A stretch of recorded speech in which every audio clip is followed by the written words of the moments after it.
I was afraid the government would respond to the financial crisis by doing more of the same policies that caused it, which is more deficit spending, more cheap money, more central banking and central planning. And as a result, I think the U.S. economy is now poised for a much bigger collapse. I think that what's coming is a sovereign debt crisis and a currency crisis that will make the financial crisis of '08 look like, the proverbial Sunday school picnic. Is it something that's affecting the economy right now? Oh, absolutely. The fiscal cliff specifically is one of the major ways in which the slow recovery that we have could be completely derailed. Hard landing in China, euro collapsing, problems in the Middle East, and fiscal cliff is probably paramount in that area. As a matter of policy, as opposed to an apocalyptic. And the most important price is interest rates, which have to go up. That is but no one wants to let them go up because the banks will fail. We currently have no price integrity in any asset in America. And we're on the precipice of collapse. That's right. Where we are. So this system is in collapse, and it's unbelievable, and most people don't even see what's going on. If you watch CNBC, if you actually pay attention to the U.S. media, they will always tell you there's green shoots or it's going to be a recovery. Mm-hmm. There's no chance of that. You don't think there are any signs of that? It's not possible. We're in the last days of this financial system in the U.S. This is Zimbabwe. When it starts to collapse, it's going to happen very fast. If people don't start to wake up to what's going on, they're going to get hurt in this collapse. But this is where it's going now, that we have to now just get as far away from the U.S. and from the Western world because this collapse is going to be messy. We've got to ask ourselves, why are the feds preparing for a war against Americans? Why have they bought now more than 2 billion bullets, all kinds of arms and ammunition, and now more than 2,700 tanks to patrol in America and keep order? We're told it's because they love us. We're told it's to keep the peace and to increase safety. But of course, we also know from Army documents, from Homeland Security reports, and a lot of other information that it's really to occupy America and prepare for a civil unrest and a total economic collapse that will include gun confiscation. The rise of the warrior cop. So, what do you mean? Our cops are getting increasingly like soldiers. They're being dressed like soldiers, they're being armed like soldiers, they're sent out in the streets told they're fighting a war. And when you do that, we shouldn't be surprised when we see some of the results we've seen at the lead-in, where they start treating American citizens more like enemy combatants than citizens with rights. Meaning, mostly you're talking about these SWAT team raids.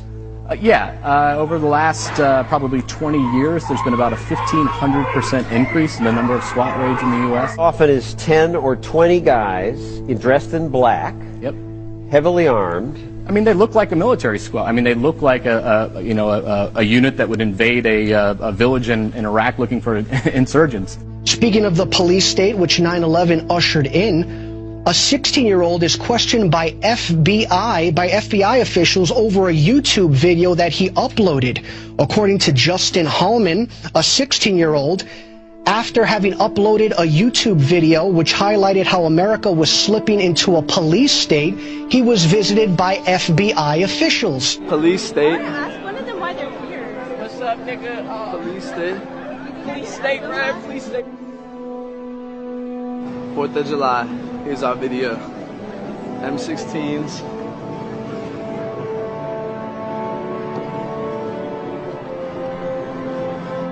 Because we don't live in a police state, sir. Martial law has not been established in this country. Open the door, sir. It's got his hand up. You're gonna kick my door. You kicked my door down. You kicked my door down. Get on the ground. You kicked my door down. Yes, we did. Get on the ground. No, you have no right to be in here. You have no right to be in here. You have no right to be here. You have no right to be in here. Do not touch her. You are assaulting her.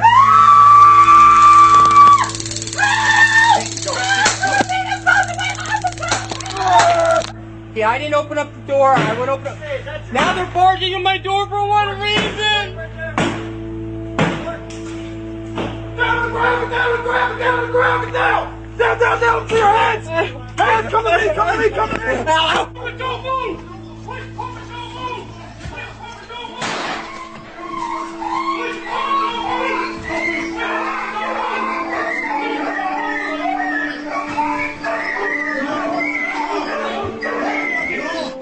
If what we saw in response to bombs was that, what will the response be in the wake of something bigger? Is that when we'll see martial law take effect across the country? And more importantly, will people just accept it entirely out of fear? It was never meant that we would have this gigantic police force from the federal government. I mean, we had martial law up there, FBI and all these agents coming in, closing things down, going to people's houses. The police state is staring us in the eye, and it's getting more and more imposed upon us and more imposed on society every day. More and more people are waking up faster and faster and faster. I think it could very well come to that based on the things that are happening in the news, and we're seeing, the collapse of our economy, so many different things happening. I have spoken with one federal agent, and the information succinctly boiled down is this. There is an event coming, Steve, in the very near-term future that is going to affect the United States of America to its very soul. That what is being planned as you and I are on the air tonight, and what has been coming together into that old term, the perfect storm, is literally brewing right over our heads. It is and includes military maneuvers in the United States, military actions that are forthcoming, and that will be so deep and so penetrating that the United States will never be the same. We've heard about the NSA spying on us all and think, no big deal. I'm not a terrorist, so I have nothing to worry about. Think again. Because we are all potential terrorists, according to the American government. You can't just do these kind of things. And this one is not only repealing the principles of liberty, but it's destroying the Constitution. All of these invasions of our personal privacy under the guise of protecting us, they're just wrong. And it's no longer about keeping us safe. This is about keeping us safely under the government's eye. And it is clear the government is watching all the time. Oil looks higher. Gold looks higher, currencies look weaker. More about this currency crisis you see erupting. What does that assume about what's going to happen to the dollar? Well, it assumes that the dollar will utterly get destroyed and become virtually worthless. I don't know how that inevitably resolves itself. It may resolve itself in some type of a global currency crisis. And then if the global currency crisis unfolds, then inevitably you get I guess an alignment under a global world government, a new global currency, and a new world order. Growing debate in Washington following reports that some U.S. senators are now considering an immigration bill that would force all U.S. workers to carry around biometric ID cards. Well, it is an idea that is now raising some serious concerns among privacy advocates. Through the advancing market of biometrics, technology that uses physiological and behavioral recognition to identify people. A system touted as a national security necessity is being used to build a database where the biometric identity of millions of Americans will be gathered and stored. We really need to attack this in a comprehensive kind of way, not some knee-jerk reaction like sticking something in someone's finger to verify who they are and whether or not they can be employed in this country. The U.S. Department of Homeland Security has been buying up massive amounts of ammunition. Americans are wondering why. Do you think this is a sign that they're preparing for some sort of mass civil unrest? If you look at what the Department of Homeland Security has been purchasing over the last year, it comes out to like 1.6 billion rounds of ammunition, more than 7,000 fully automatic assault weapons, 2,700 MRAP type vehicles, and now drones. Those are instruments of war. Department of Homeland Security's, who are they going to fight a war against? Would I participate in assisting the feds coming into states and going into homes and taking everybody's gun away? And I said, I would not be a part of something like that. And I said, one of the reasons is I wouldn't want to get shot, because the American people are only going to put up with so much before they push back. And I said, if the feds tried to do that, disarm this country, I said, you would see an uprising and maybe a version of the Second American Revolution.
Canceling the apocalypse!